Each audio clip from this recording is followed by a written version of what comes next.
Good morning po sa lahat ng mga subscribers natin dito sa aking channel, MotoKG Vlogs. Good morning po sa inyo.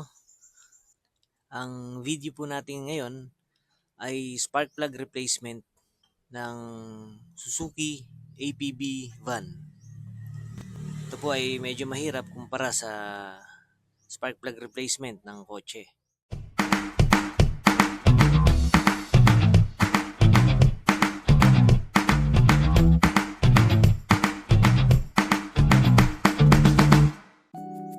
Kaya i-share ko po ito para makatulong po lalo na sa mga bago pa lang nag-aaral na mag-maintenance ng kanyang sariling kotse.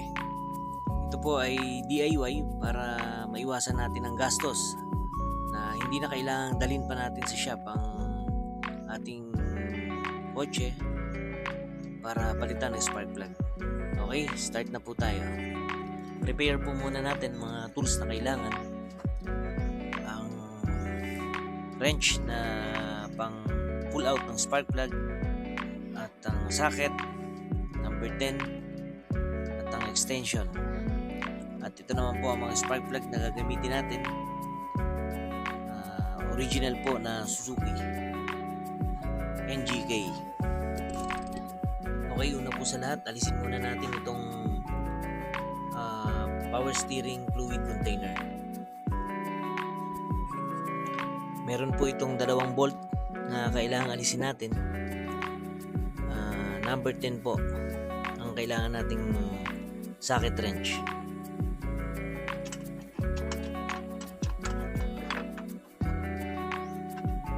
Medyo malalim po ito, kaya kailangan natin gumamit ng extension para sa ating socket wrench.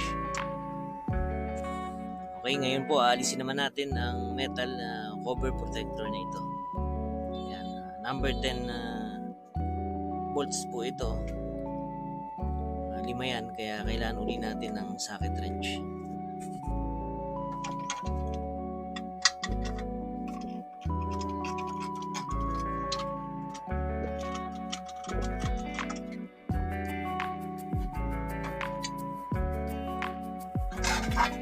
Ayan, tanggal na po natin ang metal na cover.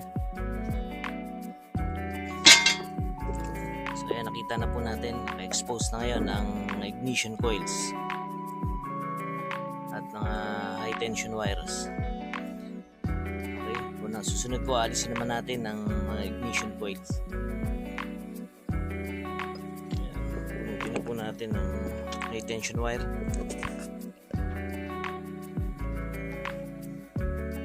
Po yung mga bolts ng ignition coils.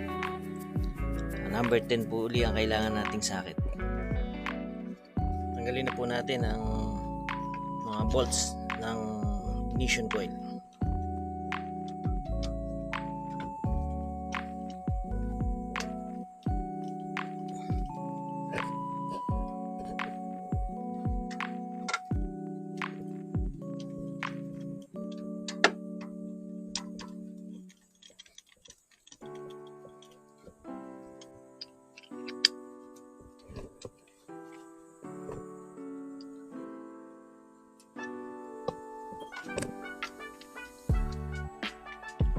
Yan po, dalawa ang bolts para sa mga ignition coils.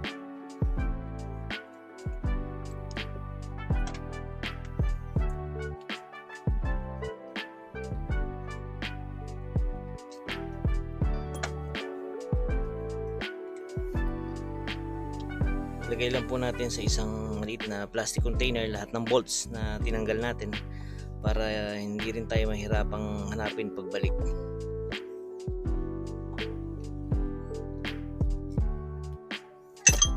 Ayan, maalisin po natin ang ignition coil. Alisin po muna natin itong isang high tension wire. Ayan. Okay, naalis na po natin ang mga ignition coils. Ayan na po sila. Ngayon, pull out na po natin ang mga spark plugs gamit ang spark plug wrench.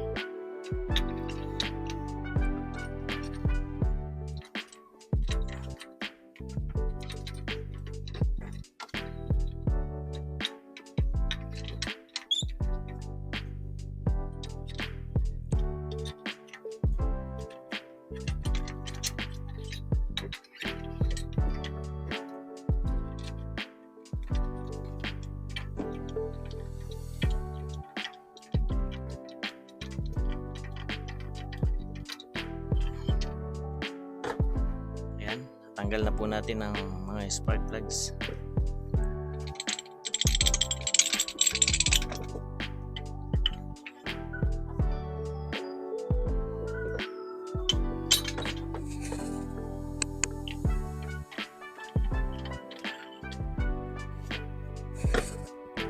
Ayan, naalis na po natin ang mga lumang spark plugs. Ayan, papalit naman natin ng mga bago. Okay, ito na po ang mga bagong spark plugs natin. Mga original na spark plugs ng Suzuki. Nabili po natin yan sa kasa. Ayan. NGK po ang brand niya. Ayan, lagay na natin.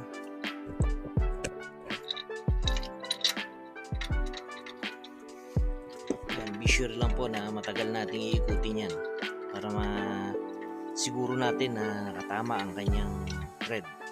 Dahil kapag sumikip po agad, kailangan tanggalin natin, baka hindi nakatama yung thread, so baka ma-loose thread yan. So para sigurado,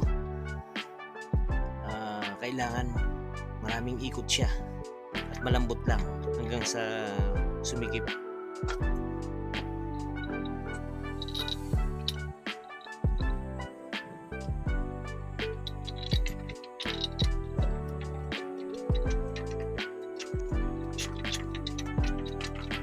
Kita nyo po ang tagal nating iniikot, no? Para maramdaman natin kung tama yung thread. Yan, masikip na siya. Okay yan. So kabit na muna natin lahat para sabay-sabay nating ihigpitan. Yan, nailagay na po natin lahat ng spark plugs. So, sabay-sabay na nating ihigpitan ngayon para matansya natin yung tamang higpit lang, na hindi naman sobrang higpit, hindi naman din sobrang luwag.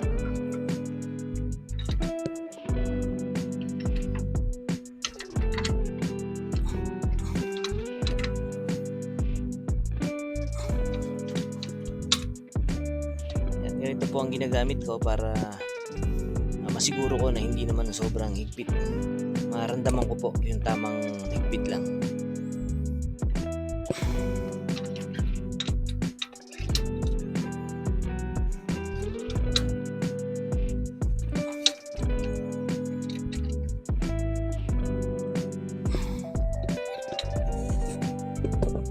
Ayan, naikabit na natin lahat ng spark plugs.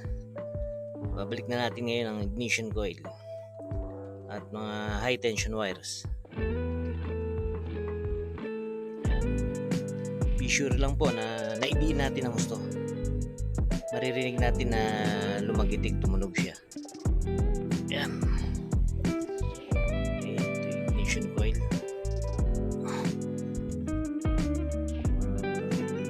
Spark plug caps. Ayan, kita nyo po, nagutok siya, no?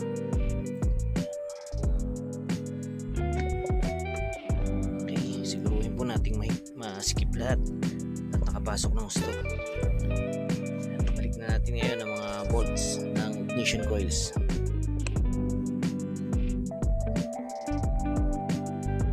Ayan, nakakabit na po lahat ng bolts ng ignition coils.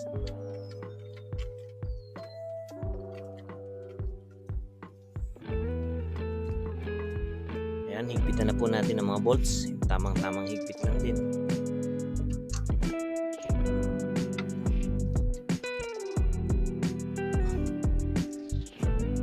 Okay, nakakabit na lahat. Siguruhin natin mabuti kung tama yung wires. Double check lang po. Okay, mga socket ng ignition coils, siguruhin din po natin kung nakapasok ng mabuti. Kasi pag maluwag po yan, hindi rin maganda ang contacts, spark. Yan, okay na siya. So ibalik na natin ang housing nitong power steering fluid container. Ayan, ibalik na natin. So ngayon naman, panghuli itong cover, itong metal cover, ibalik na rin natin.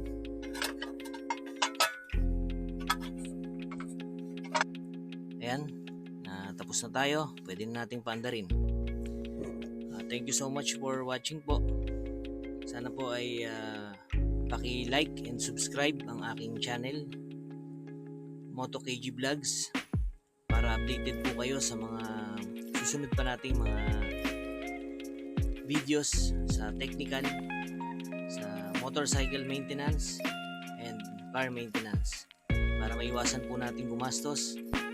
Kahit tayo dito sa bahay natin ay kaya natin gawin. At follow na din po ang aking Facebook page, Magandang Negosyo Vlogs. Maraming salamat po. Until my next video.